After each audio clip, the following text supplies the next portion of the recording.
This is Charlie Flowe, World Sports Show. I'm joined by Sky Blue FC's Rachel Breton, the one and only. There's only one Rachel Breton. Thank you for joining me tonight, Rachel. No problem, Charlie Flowe. What can I do for you?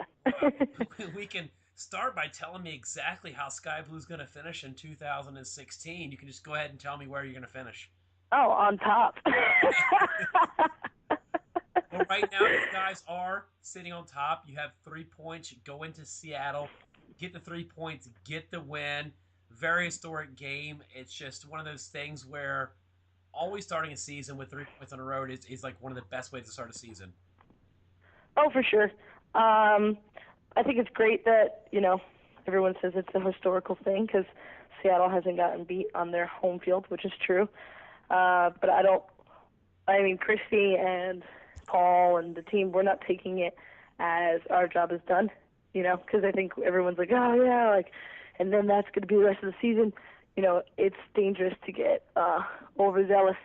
I think everyone played well, and so did Seattle, and we took the points, which is great. But now we just have to bring it to Washington and be consistent with with our streak. In the past, we've had we started off great, and then in the middle, we get a little shaky, and then we always end off strong. So I guess the motive or the objective this year is just to each game should be our best game, and we just keep getting better and better and better and better until the finals, and then it'll be our best game yet. That's definitely a lot of momentum from last year. Sky Blue did start off on the road last year at Kansas City with a 1-0 win. Similar starts, but you guys had a little bit of back. We went a little backwards there the first part of the season, but at the end of the season, you guys played really, really good soccer. You had some of your internationals come in, and hopefully you'll continue that positive play that you finished on 2015 into 16. And what I've noticed from this team, it's a very young team. It's a very hungry team where, gosh, you almost feel like a veteran at 25 years old. You feel like a veteran out there. You got some very young faces out there. Yeah, I am. I'm 7 in the way I am, but I'm definitely feeling older on the field. Well, you can play for my U8s or U9s, right? Yeah, well, especially with height. 5'3", 5'4" is not doing me a justice. You can always use a good center back in there. Yeah. Everyone calls me the tall one. But yeah. It looks like it's going to be a good time. I think the biggest thing for us this year is that, yes, we have a lot of young blood, but it's just we all care. Everyone cares. The coaching staff cares. The owners care. Our sponsors care. We have great sponsorships with Meridian and et cetera. And and the player that makes us really care. And I think in the past, maybe it was there, but I think a lot of us didn't feel it or see it. But it's like night and day this year. So it's great. And going to practice, you want to go. Everyone's excited, and we're excited to learn from Paul and Christy. And it's you can't ask for anything better. You wake up and you're live, which is amazing. And then everything else is a bonus. Then you get to play soccer as a profession, and for a higher being. If you're spiritual or not, or you're playing for something else, either for your passion or for God or for Allah or whatever. But I think this year it's that love, and I think you can see it just talking to players and seeing us play, and then off the field, it's great. You got a little changing in dynamics. Christy Holly's assistant coach last couple of years, now is the head coach. He's from Ireland. You guys brought in Paul from Scotland, and then brought in a former teammate, Gio Lloyden, to work with the goalkeeper. So it's an interesting dynamic that I'm sure that at practice you've got about 3-4 different accents going on there. It's something you guys joke and make little inside jokes, within the club. Oh yeah. I'm still working on my Scottish accent. I can't do Christie's. I really can't. I've been trying, really, really paying attention. I can't do it, but I think I'm getting closer to Paul's, and I can speak Jill's language, so I'm doing all right with that. Guess you could always watch some Braveheart, work on your Scottish accent. I can't. Oh yeah. Can't think of any off the frame right now. Famous Irish movies. I guess that's bad. I'll have to look up some Irish movies out there. And Is it Boondock Saints? We can do there, that. well, I don't know if that's an Irish movie. It's I don't know either. Christy, please don't get mad at me. So, and that's just a neat thing about Sky Blue, that you guys have done a great job of bringing in international players, bringing in international coaches. That you have a lot of great minds that kind of make it a melting pot. But at the end of the day, you take the combination of like the Scottish view, the Irish view, and then Jill, the American coaching view, and then you as an American who spent time in Norway. That you guys have so many different elements there that, for a common cause, can put a great product on the field. Well, yeah, it's great to combine everything with everything. You take what you like from other places. I think that's what producers do, and musicians do, and athletes do as well. If I watched Kobe's documentary, and he always talks about that. He used to study players that he played with, players he played against, past players, and what they did, what they didn't do, and it's I think that's the same thing for coaching styles too. Like you see a session and you apply it to your game, or you learn something different that you didn't imagine that you could. I do that for sure because I coach as well, and I write down every session. I mean, I've been writing down every session since I think 2012, so it's been a while. But I refer back to some drills, and I'm like, oh, that was good. Or when I apply it to a younger development, it's interesting to see what I learn and what they learn as well. So I think that applies to the professional game too. And you definitely made a big addition. Sky Blue caught a lot of eyes in the offseason by signing Tasha Kai. She'd spent time with Sky Blue back in the WPS days, won a championship.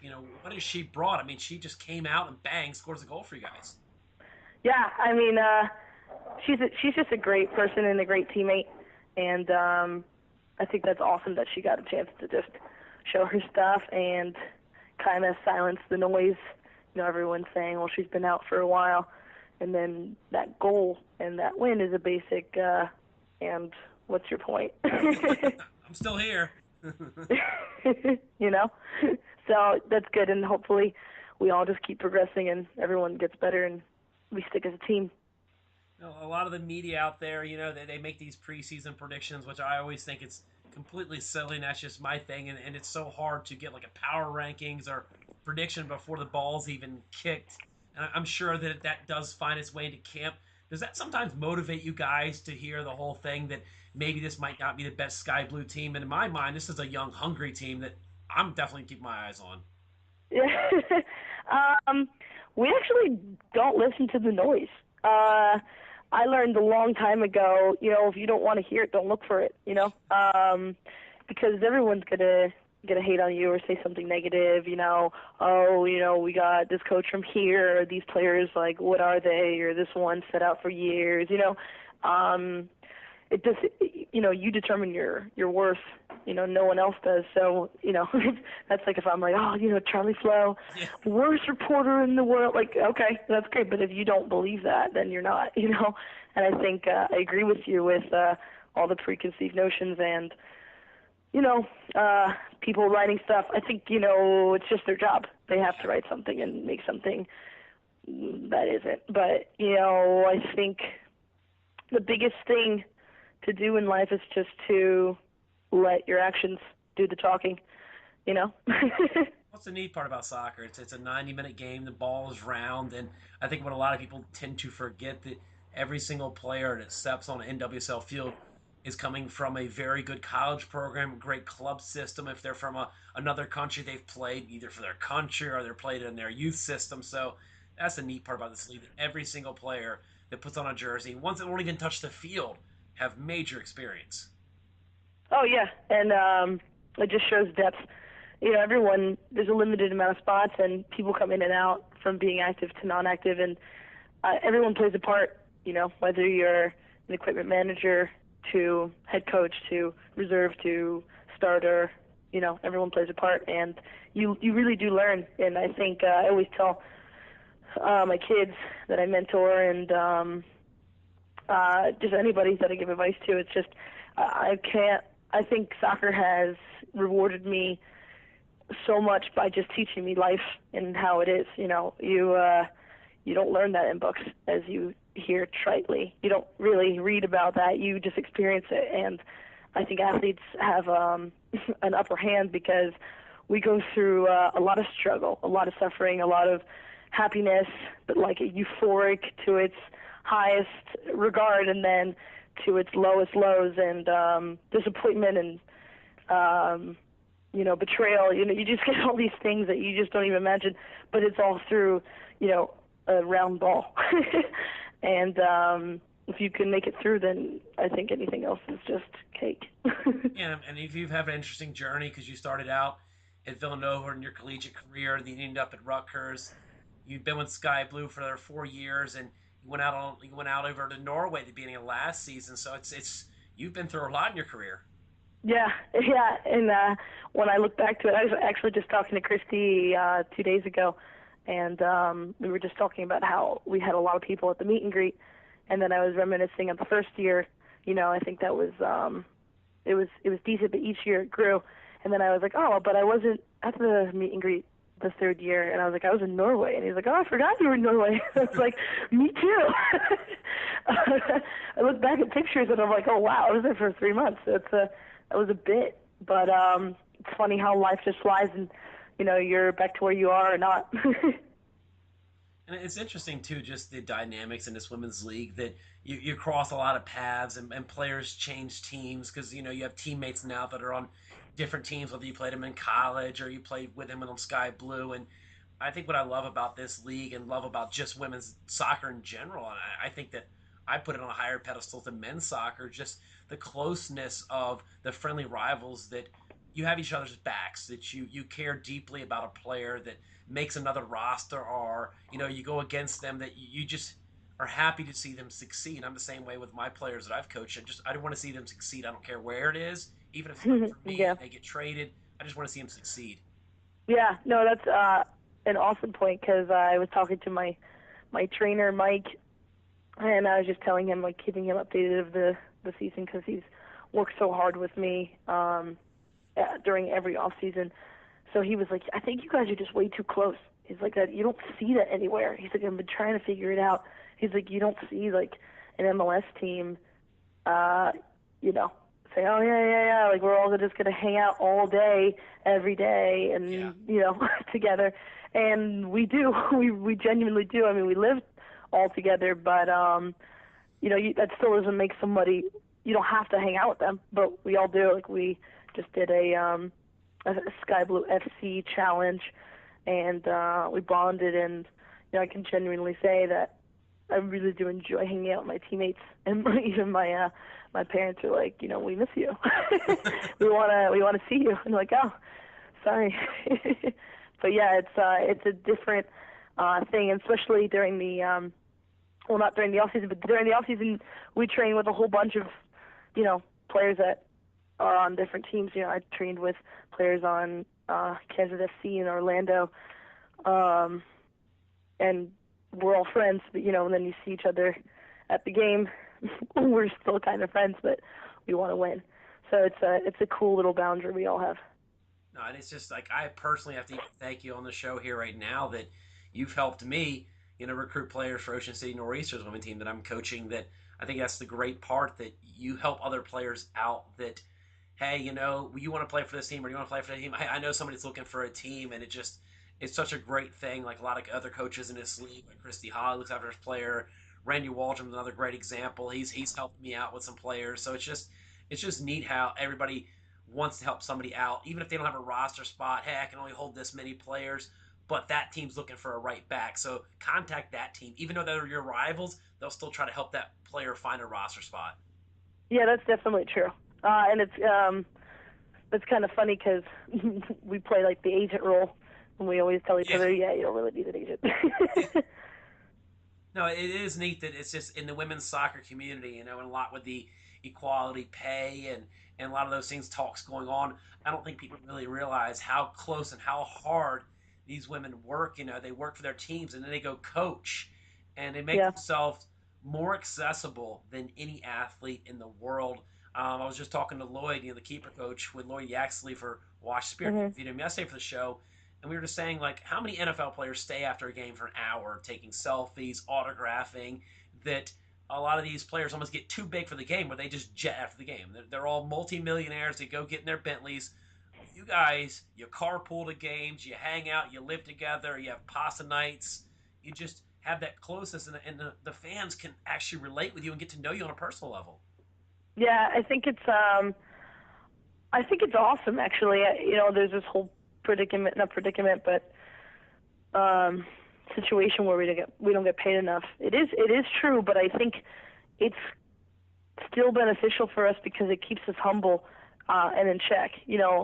At the end of the day, you'll have your title, you'll have your name, but it matters what's in your soul and what's in your heart. And soccer is just a game out of love and passion. So, it doesn't matter if I get $2 billion to nothing. It should still stir from your heart. And when you lose sight of that, due from materialisms or materialistic things or basically anything, then I think you lose your soul, and you lose it especially for the sport.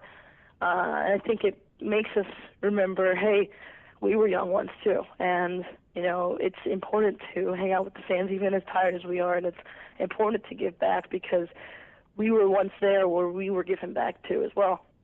So it definitely is a humbling thing, and I think what I've taken most out of it is just, I guess, falling in love again, and then understanding that everything else is more than me.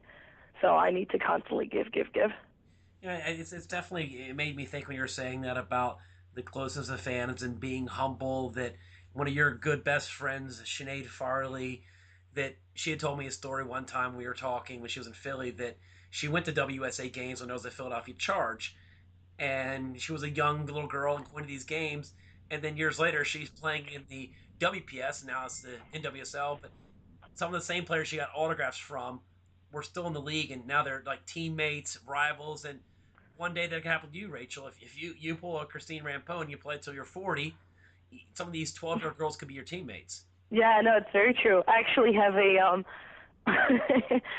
I have a signed autograph from Christine Lilly and Christy Rampone, but it was Christy Pierce back in the day. That is And just that I saved it, and I found it about maybe a year, maybe 2 years ago. uh-huh. I haven't shown Christy, but I just thought it was just so interesting how connected we all really are. We don't even know. No, that's why it's so important. We see a lot of these young girls, and a lot of these clubs, NWSL teams, have done a great job of connecting with the community, partnering up with these girls' teams as ball girls, getting them on the sidelines, getting them to the game, because that's truly where it starts, at the grassroots. Right. Yeah. Yeah. Well, you're a constant role model. You don't have to be on a pedestal. You don't have to be on the national team or a professional athlete. You could be anything, but you can always be a role model. And my parents are my biggest role models for me.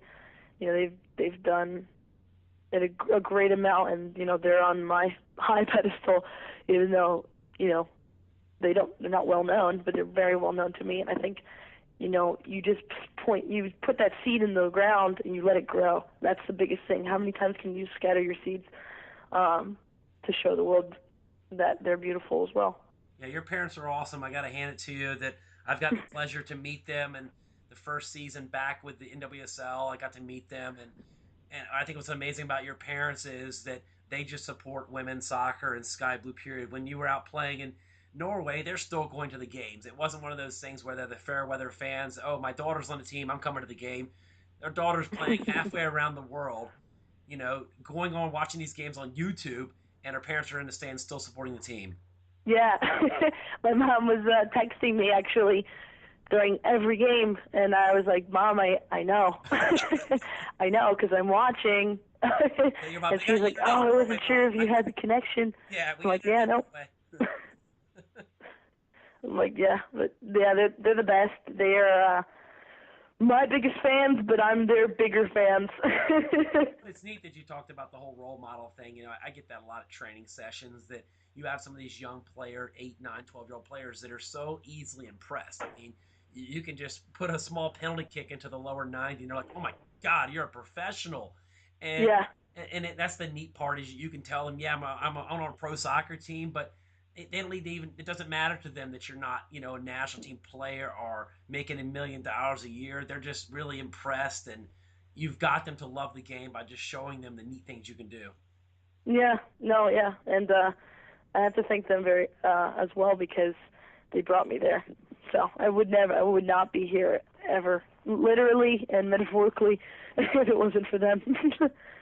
And I'm sure that drives you guys at games because nothing probably energizes you more than when you actually see the young girls. I mean, everybody wants to see a sold out stadium, but then when you see the hundreds of girls and they're all wearing their soccer jerseys for whatever club they are, I mean, and that must be a great feeling when you guys are walking on the pitch. Yeah, no, it's awesome, and people know you. It's great. What I get most though out of all this experience is that since you're put on that platform, you could do a lot with it, and it's just how much can you do. So I always love to go to the children's hospitals, and we're organizing something that in the city that we can do something as well, and not just work with Meridian, but just go to all these children's hospitals and talk to them, spend the time. You'd be surprised on how you just take away that kid's whatever's going on to that kid's head just by being you and just by wearing that jersey. That I think is the best reward that you get out of it, and that you can give. Minus the fact that people are coming to watch you play. That's great too because that's inspiring. But it's more, what can you do when you don't have that jersey on and people don't know your name? I think it's even really cool that that I can promote women's soccer as much as I want through the show and all my social media accounts, but it really takes women like you to really show other young girls that, hey, it's cool to want to be David Beckham when you grow up, but hey, let's be realistic. You can be Rachel Breton. You want to be a role model. Now that's dangerous. Now you're talking crazy. But you get what I'm saying, that the young girls that I coach, some of them are very young and they don't know because it's not mainstream enough that, especially in Philadelphia, we don't have a women's pro team here. So a lot of them don't know that there's a pro team. And I tell them, and their jaw drops because they're like, wait, I can play pro soccer. And I think that's the biggest thing why a lot of you players are role models, almost like spokespeople for the league. Yeah, no, it's very true. I coach a freehold team, and I had a parent tell me, she's like, yeah, but you're a professional athlete, and you went to Villanova and Rutgers. My daughter's not going to do that. Like, you're out of your mind. Like, you're just something different. You're something special. Yeah. And I'm like, don't belittle what I've gone through. Like, I actually worked really hard, and it wasn't easy. And I am so very normal. I'd like to think I'm above average in my own make-believe world, but who are we comparing ourselves to? So I just think that if you really want something, you go get it, and you don't stop until you get it or until your heart changes. But anyone could do anything. Really, you just have to just show you're not normal, Rachel. You're above normal. Or abnormal. We'll put it in those terms. Hey, I'm pretty weird myself, so we fit right in, So. Hey, if you're not weird, then you're not doing it right. I'm gonna make that as a quote for Rachel Breton. If you're not weird, you're not doing it right. Yeah, I'll retweet.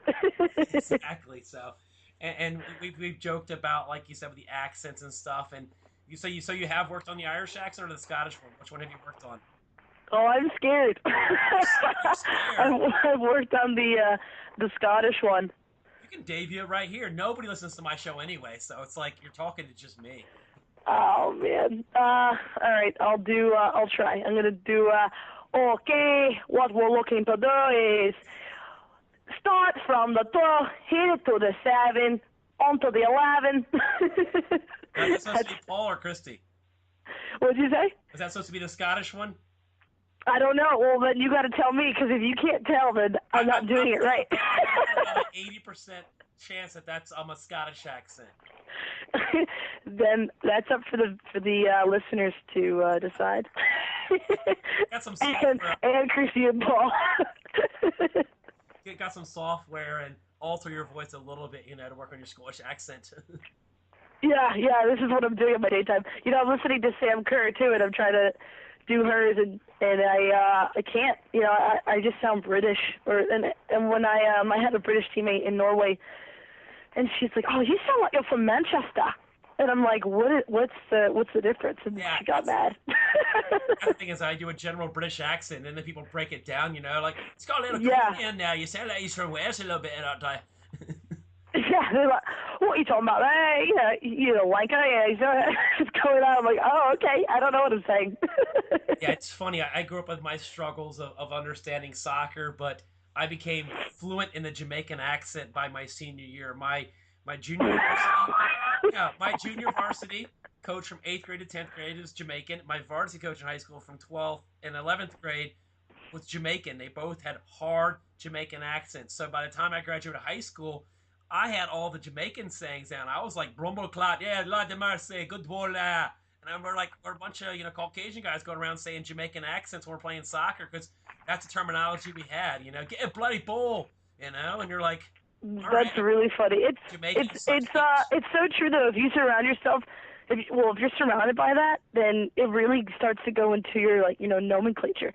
When I was in Norway, they spoke English very, very well. Yeah, It's kind of actually embarrassing because we as Americans, we don't really focus on learning other languages, which I think is dumb.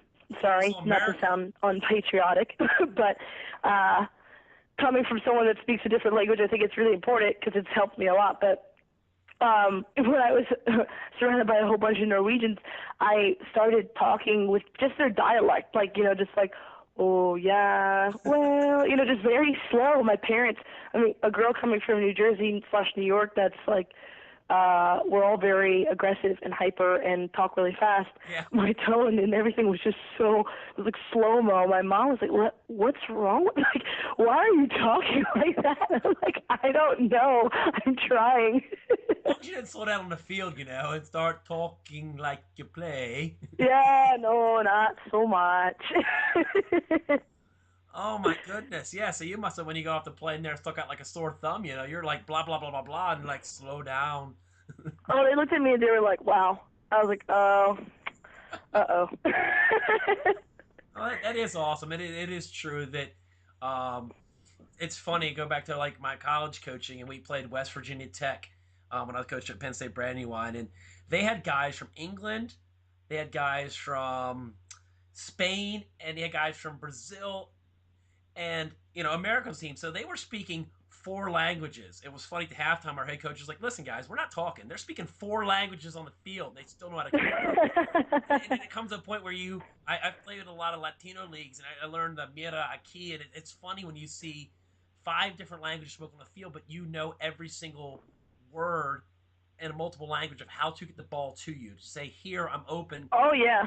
knowing that. I used to mess with people too. I used to because a lot of people don't know I speak Spanish, and now it's a little bit rusty. I'm working on it again. Yeah.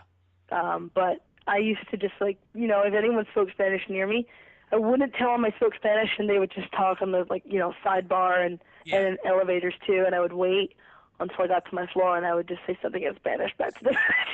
just stare at me like, "What?" Make it uncomfortable, Rachel. Yeah. Oh, I'm all about that. So that's what I should have majored in.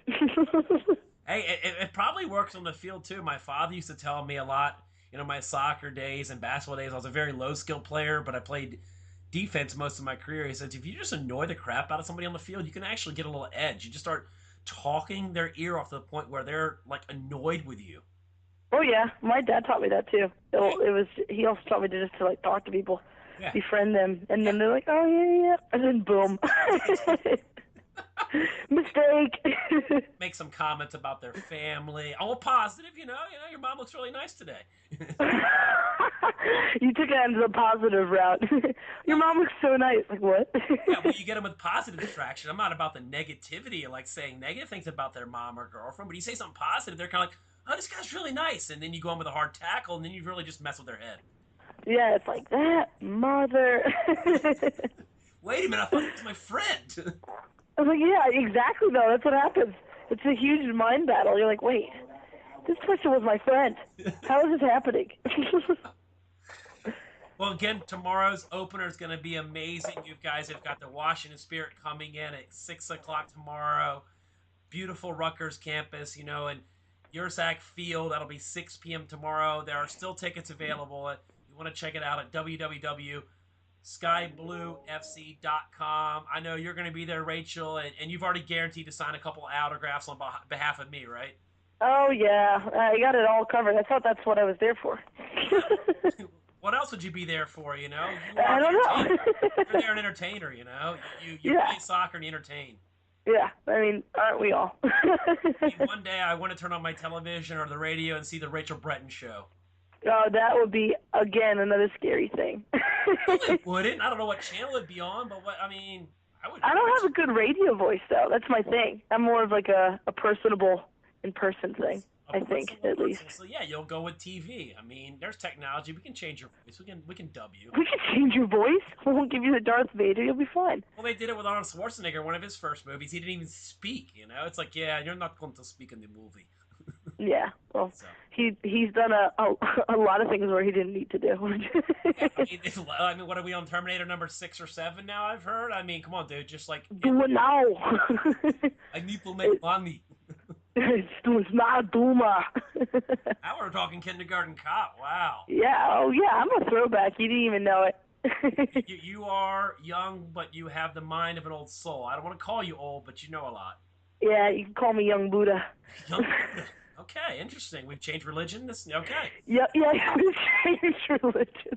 Young Buddha Breton. That's it. Buddha Breton. I don't know. I'll buy that jersey. Buddha Breton. I don't know. I'm trying new things. I don't know if I'm liking it, but I'm trying. I'm definitely trying. Let me know how that goes.